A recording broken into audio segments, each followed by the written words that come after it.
বালানা অন্য বড়ি কিন্তু খাইয়ালাই সীতানে মনে হয় আর যে ঘোষণা দেয় ভয়ঙ্কর রূপে ফিরবে আসলেই তো ঘটনাটা তো এরকম না মনে হয়।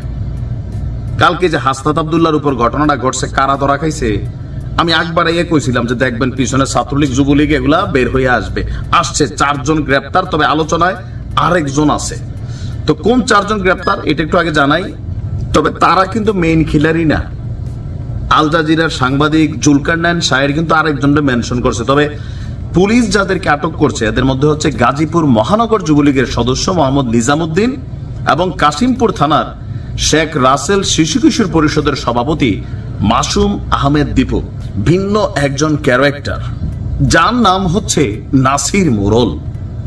একবার না পারিলে দেখো শতবার, সম্ভবত এরকম একটা চিন্তা ভাবনা আছে ছাত্রলীগ যুবলীগের পোলাপানের মধ্যে বা আওয়ামী লীগের মধ্যে। কারণ তারা মনে করছে এই হাসনাতরা বা এই সার্জিসরা দীর্ঘদিন আওয়ামী লীগের সাথে থেকে, ছাত্রলীগের পতাকা তলে থেকে মন্ত্রী এমপি বিভিন্ন জায়গায় সুযোগ সুবিধা নিয়ে দিন শেষে তারা আওয়ামী লীগের পিঠে ছোড়া মারছে এজ এ ট্রেইটর তারা মনে করছে আওয়ামী লীগ। সো তারা ভাবতেছে না ভাই এদেরকে শেষ করে দিতে হবে। কয়েক ধাপে কিন্তু ঘটনা ঘটলো। আচ্ছা, এখন আলোচনায় কেন নাসির মোরল? আসুন, এই হামলার পর গণমাধ্যমে আলোচনার বিষয়বস্তু হয়েছে নাসির মোরল নামক একজন, তার বাড়ি আবার গাজীপুরে। আমরা জানি যে হাসনাত গাজীপুরে হামলার শিকার হয়েছিলেন। হাসনাতের হামলার বিষয়ে সাংবাদিক জুলকারনাইন শাহের, আল জাজিরার সাংবাদিক, তিনি একটা স্ট্যাটাস দিয়েছেন। তার একটা ফেসবুক আইডি পোস্টে তিনি লিখেছেন, হাসনাতের উপর হামলাকারী কি এই নাসির মোরল? তিনি একটা প্রশ্নবোধক চিহ্ন দিয়েছেন।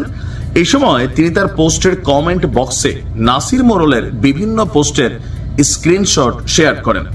এসব কমেন্টে অনেকেই নানা ধরনের নেতিবাচক মন্তব্য করতে দেখা গেছে।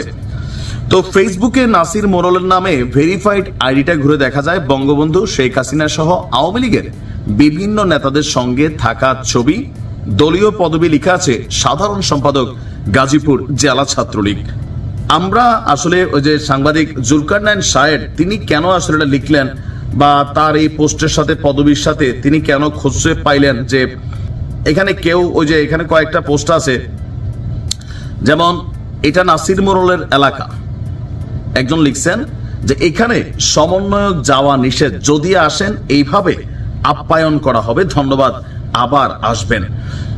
এই কথাটা সার্জিস আলম যখন পোস্ট করছে যে হাসনাতের উপর হামলা হয়েছে 10-12 জন গাজীপুরে, তো এর পরপরই ওই গাজীপুরের যে কোনো একজন ব্যক্তি তিনি আবার নাসির মোরলরে মেনশন করে এই পোস্টটা দিচ্ছেন। সেটা আবার হয়তো সাংবাদিক জুলকারনাইন শাহের সামনে আসছে যে ইয়েস, সম্ভবত নাসির মোরলই মূল ক্যারেক্টার, বাট পুলিশের হাতে যারা আটক হয়েছে তারা হচ্ছে ভিন্ন ক্যারেক্টার। তারা আমরা দেখলাম যুবলীগ মহানগরের, তারপর হচ্ছে যে শেখ রাসেল যে ক্রীড়া চক্র বা যে সংগঠনটি আছে সেখানের নেতারা।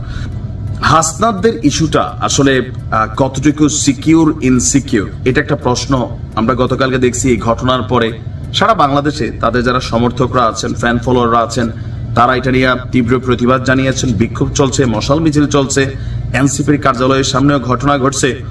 কোন ধরনের ঘটনাই কাম্য না। দেখেন, আমার অবস্থান যে কোনো হামলার বিপরীতে, এবার হোক সেটা আদালতে যাওয়া, আওয়ামী লীগের একজন নেতা, এমপি, মন্ত্রী, সাবেক আদালতে যাচ্ছে, আপনারা সেখানে মব জাস্টিস করতেছেন, আমরা এগুলো নিয়ে হয়তো সচরাচর কথা বলি না। হাসনাতের উপরে হামলা হচ্ছে, আমরা এগুলো নিয়ে কথা বলি। প্রত্যেকটা মানুষের জীবনের দাম আছে, তার পরিবারের কাছে। এখন সামগ্রিক প্রেক্ষাপটে এক একজনের ভ্যালু এক এক রকম, কিন্তু প্রত্যেকটা মানুষের জীবনের দাম আইনের চোখে কিন্তু সমান, পরিবারের চোখেও সমান।